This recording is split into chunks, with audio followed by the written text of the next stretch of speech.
Welcome to the Wear, Wag, Repeat podcast. I'm Tori Mystic here with my dog Lucy. Together we're interviewing cool, creative women entrepreneurs whose work is inspired by their dogs. Do you dream of working alongside your dog? Then sit, stay, and listen to the latest episode. On this episode, I'm talking to a very creative woman who is using her experience in the fashion industry to create a brand for stylish dog moms. Her Instagram motto is "Twinning is winning," and that concept has helped her create a dedicated fan base to support the launch of her own line of dog accessories. Listen for advice on starting your own brand and becoming a social media influencer. Let's dive in. Maitri is the founder of Ari and M, a modern boho dog accessories brand for the stylish human and hound duo. She is also an Instagram influencer and blogger for Honey, I Dress the Pug, where along with dog-friendly travel and lifestyle, she also showcases fun twinning looks with her pug Ari. She's an alumni of the Fashion Institute of Technology and has worked in the fashion industry for over 10 years in Mumbai, London, and New York. Hi, Maitri. Hey Tori, how are you? I'm great. How are you? Good, doing great. I have been plotting our friendship for like 2 years. Ever since I discovered your account, because first of all, it just has the cutest name ever. Thank you so much. If you could just tell everyone how you came up with the idea for your Instagram account, Honey, I Dress the Pug, and maybe explain like if you started on Instagram or you started with a blog, like how did you come up with it? Okay, so basically I had a personal Instagram account about 3 years ago, and I used to mostly post travel pictures, but then I started following a lot of dog accounts and I realized I saw all these cool dog clothes and accessories, and then the stylist in me was like, this would be like a great idea to do like a human and hound coordinated look. So that's when the idea for Honey, I Dress the Pug was born, but I didn't have a name. So I was working full time at that time, and so was my husband. So at work, I would keep thinking of names and emailing them to him. And I sent him about 20, 30 names. He would keep shooting them down. So I couldn't start my account for like 2 months because I was just thinking of a good name. And finally, I came up with Honey, I Dress the Pug. So even before I sent it to him, I was kind of convinced, and then he loved it too. So I was like, okay, so now it's time to start the account. And our very first photo was like a matching Christmas coordinated look. And after that, we kept doing like coordinated looks.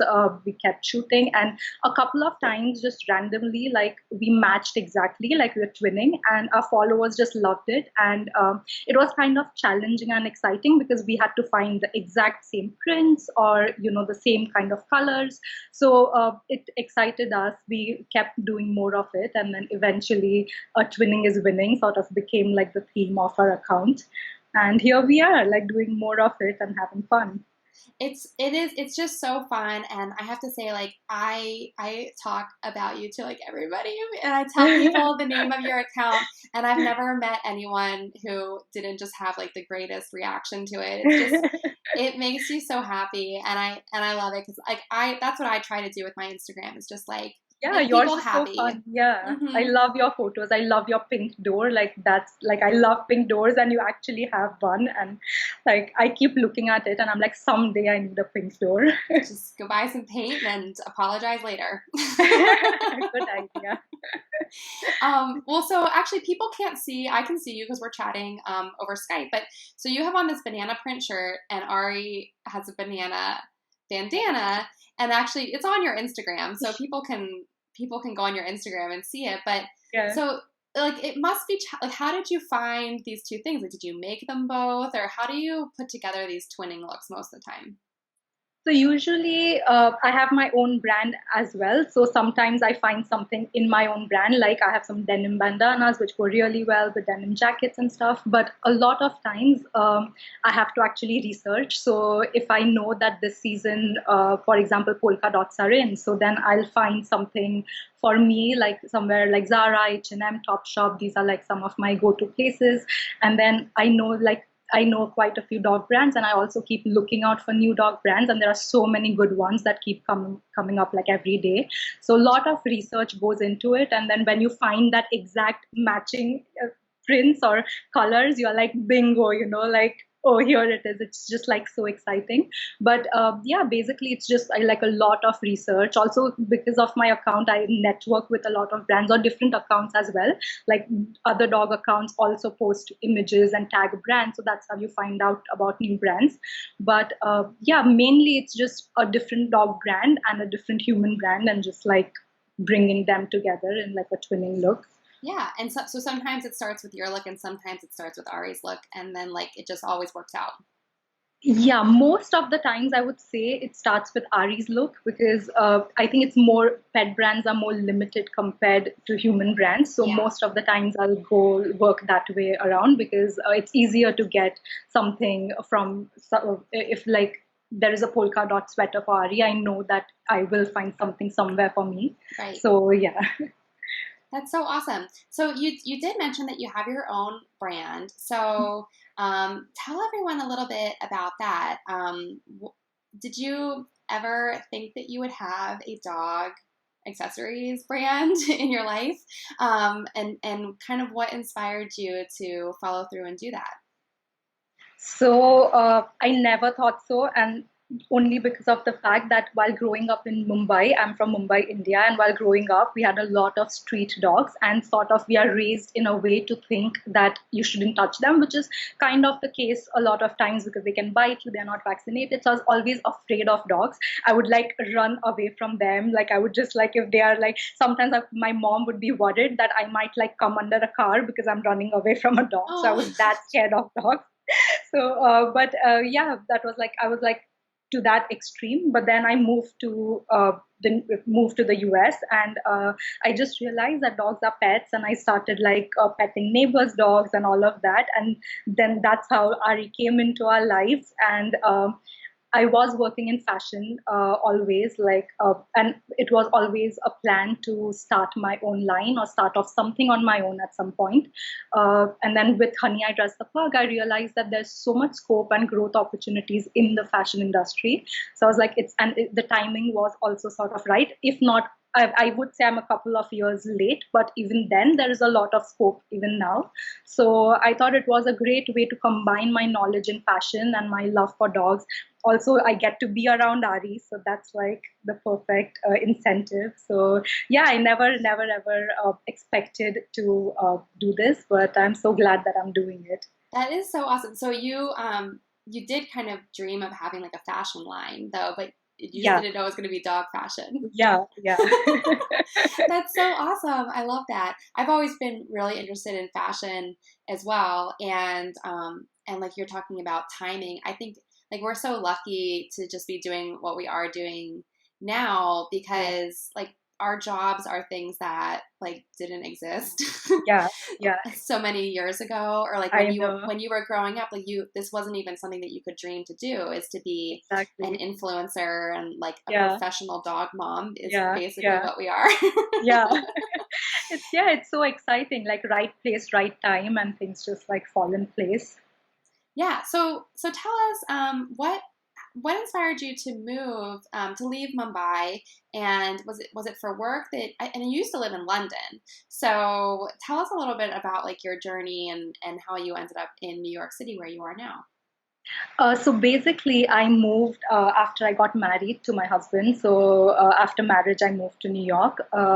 It was kind of a sudden change for me, and I realized I was working in styling when I moved, and I realized that fashion styling wouldn't be an option as a career for me anymore. So it was kind of challenging because here you needed connections, or I had to start ground up as an unpaid intern, and I was not willing to do that. So I went back to fashion school and got a degree from Fashion Institute of Technology. I had a lot of knowledge on the creative side of fashion, but I needed some on the business side. So my degree was in international trade and marketing for fashion industries, and that really helped me a lot. And then I built a different career path here. I worked as a wholesale production coordinator. So I was mainly liaising with factories in China and ensuring that the production was going well, solving any problems that they had, giving updates to the customers on how the production was going. So all of that. I did the same thing in London. So London basically has happened through my husband's work, but it was something that, so we were just talking about traveling around Europe, and we were like, how many trips are we going to make to actually see Europe? And then there was an opportunity at his work, and I was like, let's just move. So Ari was 1 year old at that time, and we just decided to move for a few years. The plan was to stay there for 1.5 years, turned out to be 3.5 years, which was great. And then we moved back to New York.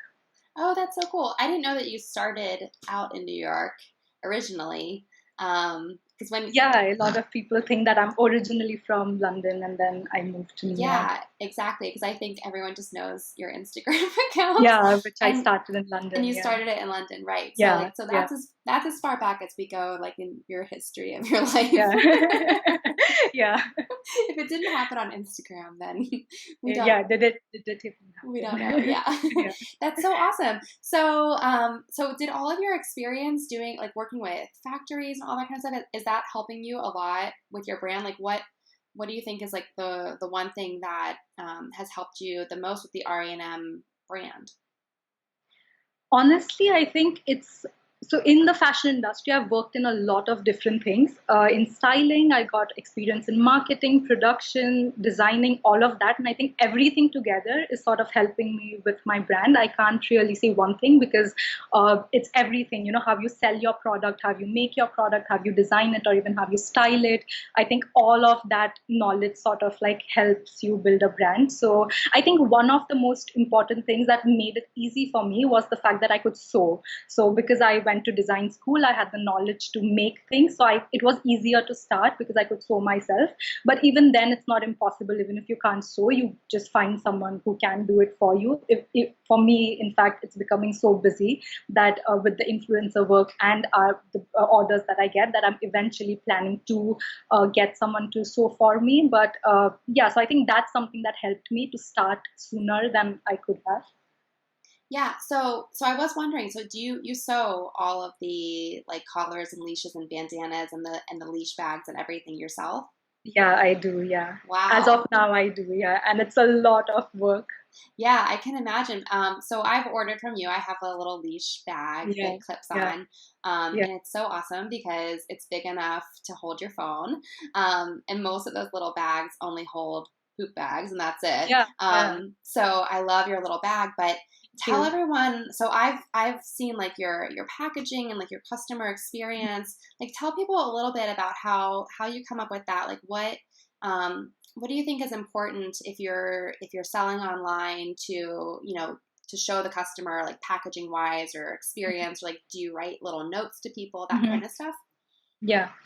So I think it's the packaging and the marketing and all of these things that actually make a brand, like that actually differentiates a product that's made in the house from an actual brand. So I think it's all these little details that are extremely important to actually build a brand. So I think as much as you focus on the product, focus on the little details, like get someone to do your packaging. Like in my case, I had a friend who could help me with it, and she designed my whole branding. So everything from the logo to the stamp that went on the box to the little stickers, it all sort of matched because it was all planned. It took months of planning and back and forth because she's based in Mumbai. So she would keep sending me some things we could not get right. Like I have this illustration of Ari and me, and I somehow and we both remember like how difficult it was because I just didn't think the girl looked like me. So we went like back and forth on that, and then eventually we got it right. But I think it's very important to plan all of that as much as the product, because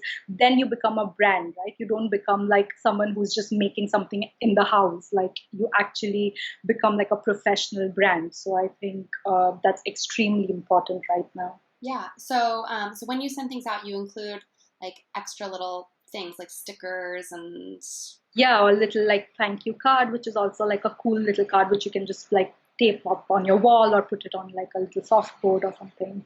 Yeah, I love that. And then do you work really hard to try and get your customers to share images on social media, or because I see other people posting and tagging you and stuff, so how do you like ask them to do that, or does it just happen naturally? So I always, on my thank you note, I always like add my Instagram account details, which encourages them to like tag us. But a lot of my customers are also my followers from Honey I Dress the Pug. So they sort of like, they don't, so like a lot of times it's like if you've bought something, you've paid for it, then you don't really have to tag the brand. But because my followers like us, so that's why they just like end up tagging us. So I don't really have to work too hard on that. They like end up tagging us most of the times, which is really nice of them. That's awesome. So like what it sounds like is like you spent, so I'm guessing, how long ago did you start Honey I Dress the Pug? Like three? December 2015 was when we posted. So like 2016, 2017, about two and a half, Two and three a half years. years ago. Yeah. Yeah. Yeah. So it sounds like you spent like almost 2 years then, like building up your community, and like you're still Yeah. continuing to do that Yeah. before starting a brand, or just, I mean, I guess that it's a brand too, but before selling products to Yeah. people. Yeah. Yeah. And that I seems to think be that really really important. helps. Yeah. Even with new pet brands, I've seen that they start their Instagram account a few months before they're actually going to start launch their product and like gain trust from people, gain followers. It really helps when you actually launch to have already done all that homework and to have like networked with people. I think it's a great way to launch. Yeah, and it's fun to just look at dog photos on Instagram all day. Yeah. So it's like pretty fun work to do, I would say. Yeah, definitely. So we're talking a ton about your brand and your physical products and stuff like that, but also like a big part of your work is being an influencer, and working with brands, and you do really creative campaigns. Like your images are just really awesome. I love them. So tell people a little bit, like if someone wanted to be an influencer, someone just asked me yesterday, what is an influencer? So like maybe you could really quickly tell everyone what you think an influencer is and how they might get started doing something like that. Well, I think the most important thing would be to find your own niche. So to decide what is it that you want to do, whether you're a dog account, travel account, food account, what is it that you really want to do. And I think just start off with like creating good content, because in the beginning when we started, I actually like did not have any collaborations or anything. I had to spend money on buying clothes for Ari. I had to spend money on like getting photos, because I'm not a photographer. I don't have a background in photography, but I learned over the years. So now I take a lot of photos myself. But my husband takes a lot of photos for us after we moved from London. So I think getting a good photographer and all of that, like that's very important when you start. And yeah, and then just start approaching brands. I think that's a really great way. Like don't be shy to approach a brand that you think will benefit from your followers, because micro influencing is like a thing. And I think I fall under that category where I have like this uh, niche group of dog moms who follow me, and like if someone wants to reach that group, then they would approach me. So I think find your own niche and decide what is it that you want to do. Yeah, I So love that. And I love the term micro influencer, because yeah, I think that like nowadays it's just like such a trend to work with, for brands to work with people who have like super specific niches that they target. So like yeah, stylish dog moms.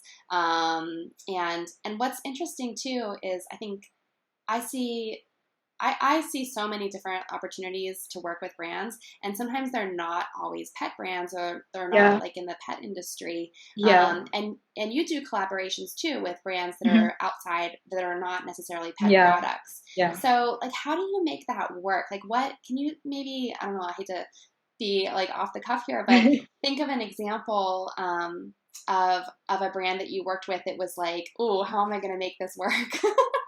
So honestly, I think when brands approach me, like recently we worked with JC Penney and DSW, both which are not pet brands, and but they've seen my work, and I have actually done a lot of stuff with shoes and Ari. So like I've done shots like that. I've also done shots with watches and Ari. So I think they've seen that sort of work, and they approach me because they want that kind of a different cute image rather than a regular fashion blogger image. So I always work with what I'm comfortable with. So with DSW, I brought my own twinning thing in, which is something that we do the best. Mm-hmm. So I got a pair of denim shoes and put Ari in a denim bandana, and then we did sort of a twinning look, which they loved. So I think they approached me because my content would be different than what a regular fashion blogger would do.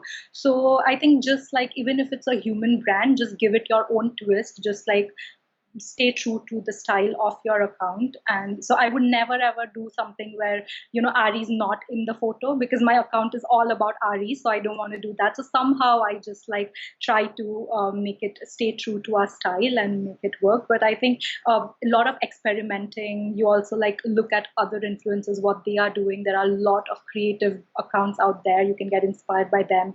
Pinterest is a great source for inspiration, and then that helps you find that shot that you think will work with the product and will still be true to your style.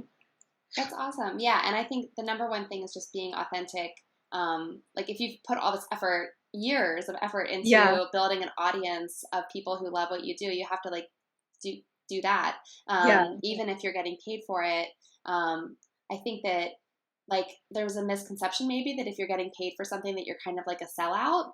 But I view like when I get paid for something, it actually gives me more freedom because like I'll have the budget to maybe hire a better photographer or do something, spend more time on it if I'm getting paid for it. So I can actually create cooler stuff that way. Yeah, exactly. And I mean, you do 2 paid posts, that gives you the freedom to do 4 creative posts that you want to do, because at the end of the day, this is a job and like we do need to make a living. So I think there's nothing wrong with doing paid posts as long as you stay true to your style and offer something of value to your followers, I think. So like from the other side of things, like since you are an influencer and also a brand, have you ever done paid posts with influencers for the R&M brand? So it is on the cards, but we haven't yet. We haven't even done unpaid collaborations or just in exchange for products, only because it's been so busy. I make everything myself, so I really haven't had the chance to like just make things and send it out. But as an influencer, I know that that's a huge thing and I have to do it at some point. But I will soon, hopefully in a year or so, when I have some help with sewing and someone making, I will have a proper social media campaign where I work with influencers and do what I do for Honey I Dress the Pug. And and I know that will really help the brand. Like in the pet industry, like influencer marketing is what really works well. So it's definitely on the cards. Yeah, that's awesome. Well, so we've been talking about business and everything for so long. We haven't really talked that much about Ari, who is like the most important person. So tell us a little bit about Ari. How did you meet him or come to have him in your life, and how did you want a pug originally? Just tell us like your like love story. While growing up in Mumbai, there was this ad. A lot of Indians actually from my generation would relate. Actually, even now, like they have the same ad. It's been running since years. It's for a phone brand, and the mascot was a pug, and it was about this little boy and a pug. So I must be like maybe 13 or 14 when I saw that ad, and I was like, one day, like I was just like, the whole chemistry was just so cute. So all those like afraid of dogs, like pugs were like something special for me after seeing that ad. And when I moved and when eventually I warmed up to the idea of having a dog, my husband always loved dogs and he wanted one. So I was like either pugs or a Frenchie, because I loved that flat nose thing back from when I was a kid. So and then I was talking to friends. I was like, oh, I really want a dog. I really want a dog. And then this friend of mine sent me an ad for a litter of pug puppies. So we had to like go check them out. So this was very close to where we lived. It was in Long Island and we were in New York City at that time. So we took the train and there were like 8 little pug puppies like running around. It's a dream. And then I picked like the tiniest girl in the litter. And then my husband is like, no, like if you've picked the breed, I'm going to pick the dog and I'm going to pick the name. So I was like, okay. So he picked like the biggest dog in the litter. So this guy just like sat down by his feet. He was like nipping his siblings. He was just like creating this chaos and was just running around. And My husband's like, that's the one. And then we went for puppy training after that, and they're like, that's exactly the dog you don't pick. But but actually, like he is quite a character. But I'm glad we picked him because he has this personality which really keeps us entertained. And yeah, that's how he came home. He was one when we moved to London, so he's been with us like all the while. He's about 5 now, so he was 7 weeks when he came home. So Aw. And he's like such a city dog to go from like living in New York City to London and then back to yeah, New York. He yeah. is such a city dog. So does he like running around in the grass too, or does he prefer like pounding the pavement? He actually loves the grass. He can do zoomies in the grass. He loves sniffing. He'll just like, now we are close to Central Park, so that's something I have to make sure of, because in London we have like all these green space around us, so we're spoiled for choice. In New York there isn't that much, so we decided to live close to Central Park, so it wasn't such a big change for him after the move. He just loves playing in the grass, loves running around. There's off leash in Central Park before 9 in the morning, so he loves that as well. That's awesome. Do you have any other favorite dog-friendly places in New York that you go to together? So honestly, we haven't really explored New York that much from the time we moved. First, it was Well, winter, it then sounds like you've been working really hard, so you have an excuse. and we've been traveling too. So, but yeah, we've like explored a little bit, and a couple of my favorites would be Boat Basin, which is like a river-facing bar, which is they allow. So most places don't allow dogs inside where they serve Right. food, but on the patio they do. So Boat Basin is one of the options. Pier I Cafe is a good place. There's Pier 17, which is a good place. You've been to DBA, which is something that we are yet to check out, but Yeah. it's supposed to be very dog friendly. Yeah, and DBA is a bar in the East Village, and Yeah.